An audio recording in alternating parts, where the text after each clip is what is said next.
The notification lit up my phone during Marcus's graduation ceremony.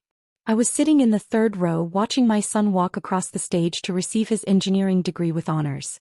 4 years of late nights, scholarship applications, and watching him work 2 jobs to afford textbooks had led to this moment. He'd graduated summa cum laude, landed a position at a prestigious tech firm, and done it all while I worked double shifts to help him avoid crushing student debt. The auditorium was packed with proud parents, grandparents, and siblings. I'd invited my family 6 weeks ago. Dad said he had a business conflict. Mom said she wasn't feeling well. Victoria mentioned something about her kids' activities. David never responded at all. I glanced at the screen. The family group chat was active. Booked our Paris flights for next week. Celebrating the family's success stories. No room for the disappointments this time. My sister Victoria had posted it. Within seconds the responses poured in. Finally, a trip without dead weight, Mom wrote. Achievement deserves recognition. Failure doesn't get a seat at the table, added my brother David. Dad's message was simple, family winners only.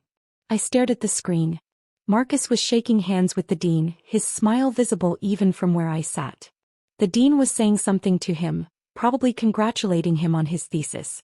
My phone buzzed again. Sarah, we know you're reading this. Stay home where you belong. I typed back, enjoy your trip. Then I turned my phone to silent and watched my son receive his diploma.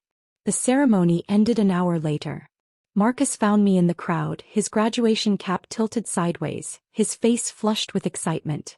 Mom, I did it. You absolutely did. I hugged him tight. I'm so proud of you. The whole family coming to dinner tonight? I hesitated. They had other plans. But this is about you, not them. His smile faltered slightly, but he recovered. You're right. Let's celebrate anyway. We went to his favorite restaurant, just the 2 of us. While Marcus talked about his job offer at a tech firm in Seattle, I made a decision. That night, after dropping him at his apartment, I sat in my car and pulled out my phone. I opened my banking app and navigated to the business accounts. Harrison Manufacturing had 7 different accounts under my control. Payroll processing, vendor payments, corporate expense cards, operating capital, emergency reserves, executive bonuses, and the marketing budget. My finger hovered over the screen for a moment. Then I made the call. Evening, Mrs. Harrison. What can I help you with? James Peterson had been my private banker for 12 years. He'd helped me restructure the accounts after grandmother died, set up the discrete payment systems that kept the family afloat, and never once questioned why I wanted my ownership kept quiet. James, I need to freeze all operational accounts for Harrison Manufacturing. Effective immediately. There was a pause. All of them? That's the payroll account, the vendor payments, the corporate cards. All of them. May I ask why? I'm exercising my authority as primary account holder and majority shareholder. No transactions should process until I authorize them personally. Understood. I'll need your verbal confirmation code. I provided it. How long until this takes effect? It's already done. The system updates in real time. The corporate cards will decline on the next attempted transaction. Any pending payments will be held for your review. Payroll is scheduled for Friday. Do you want that to process? I thought about it. The factory workers, the office staff, the people who actually made the business run, didn't deserve to suffer because my family was cruel. Payroll processes normally for all non-executive employees. Executive salaries require my approval. I'll flag those accounts. Anything else? Send me a detailed report of all transactions from the past 6 months. I want to see exactly what they've been spending. I'll have that to you by tomorrow morning. Thank you, James. I hung up and drove home. The house felt quiet. I made tea and sat in the kitchen thinking about the past 15 years. When Dad had his first heart attack, I was the one who paid the hospital bills, $240,000 for the surgery, ICU stay, and rehabilitation. Insurance covered some of it, but not enough.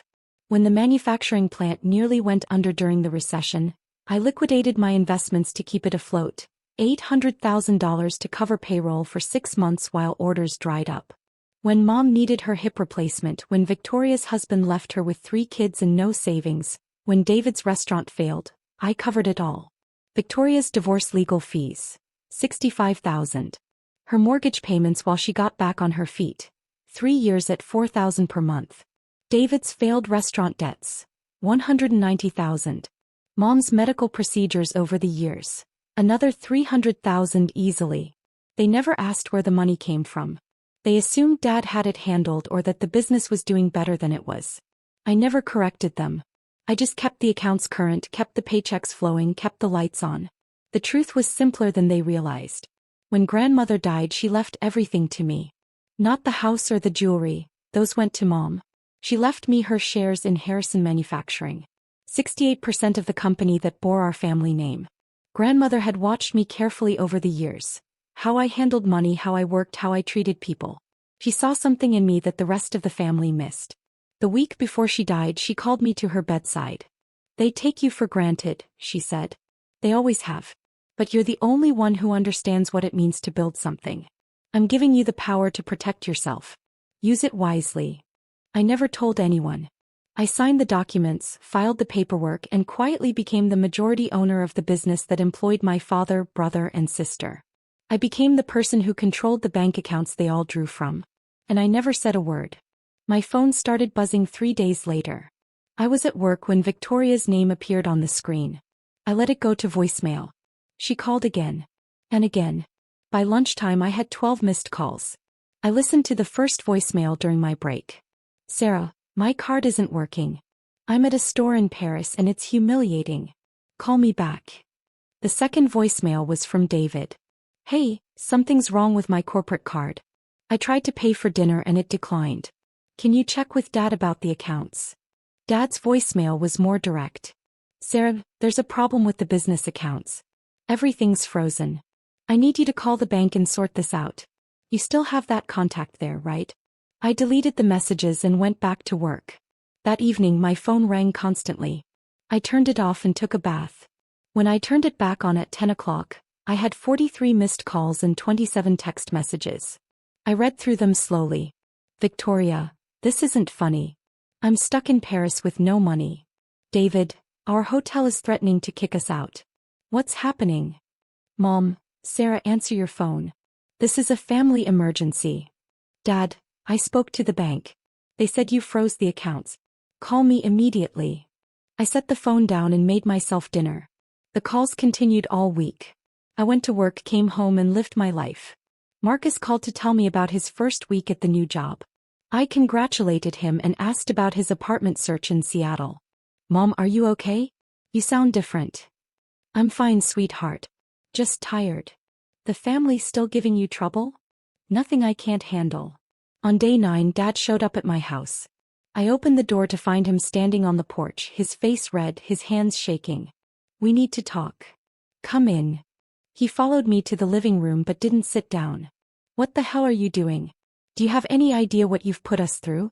We've been stranded in Paris for over a week. We had to borrow money from Victoria's ex-husband just to change our flights home. The hotel nearly called the police. Do you understand how humiliating this has been? I sat on the couch and looked up at him. I understand perfectly. Then fix it. Call the bank and unfreeze the accounts. No. His face went purple. What do you mean, no? I mean, I'm not unfreezing the accounts. Not yet. You can't do this.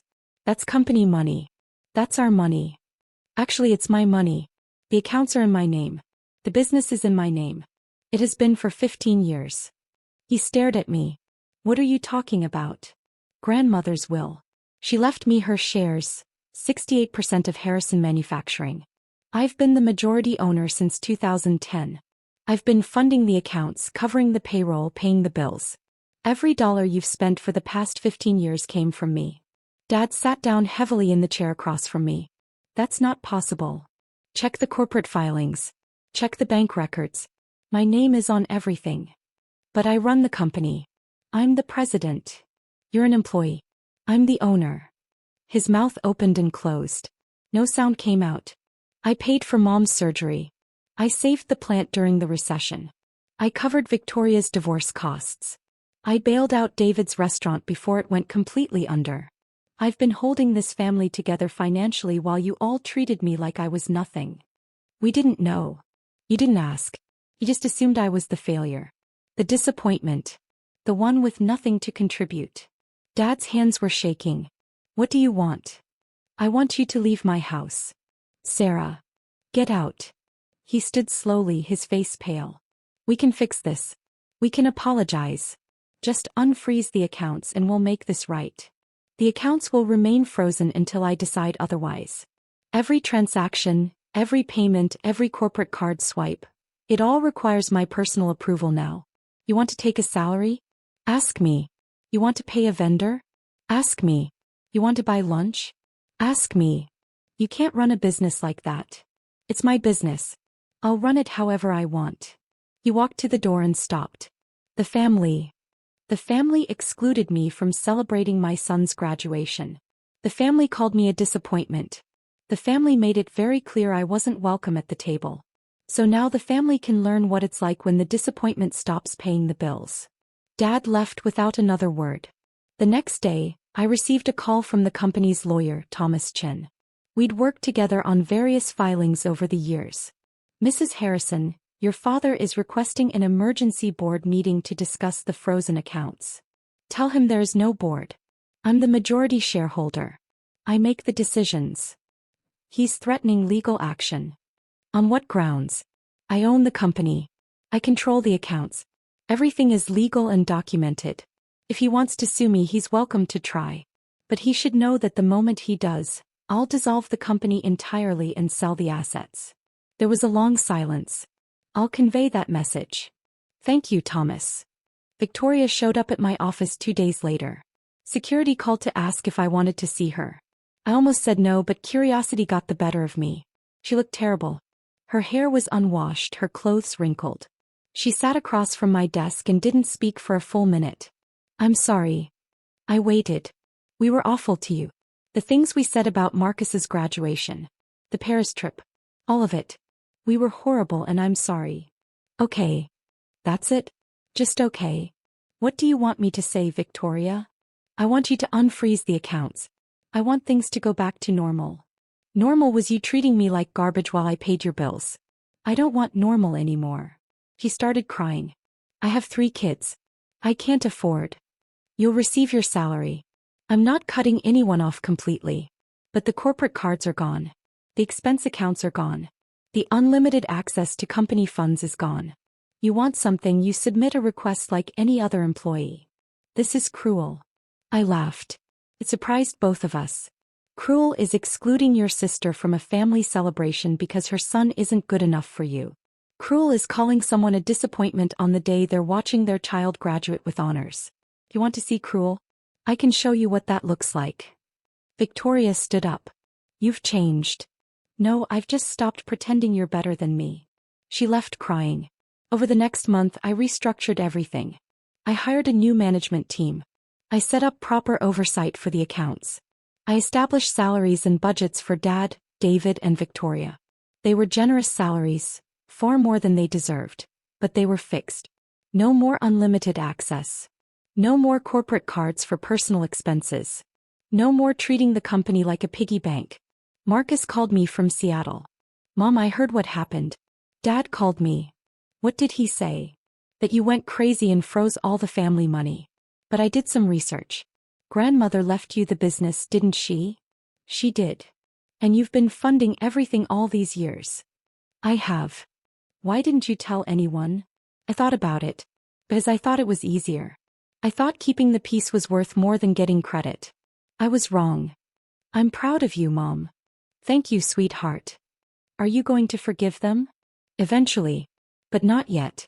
They need to understand that respect isn't optional. Family isn't an excuse to treat people badly. Good. The family still calls sometimes.